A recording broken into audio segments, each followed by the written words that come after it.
How fabulous is this gorgeous 1980s tie neck secretary's dress that I scored at the thrift shop today? I love it, love it, love it. It fits perfectly. It looks great with a belt. And all I have to do is, I don't know if you can see these little side loopy belt tie things. That's it. I just got to chop these off and it's fabulous.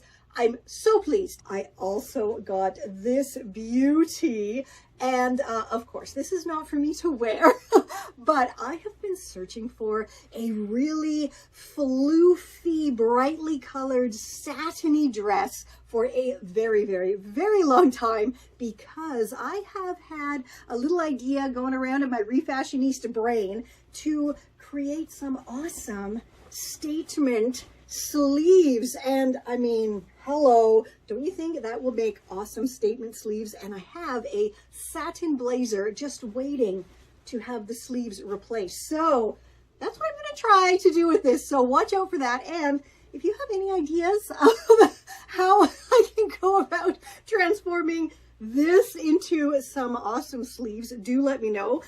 It does have a rather fabulous crinoline underneath it as well, so I will definitely be putting this to good use. And yeah, so let me know, help me out, let me know how I can make this part into sleeves, and stay tuned for the big reveal. This is Confessions of a Refashionista.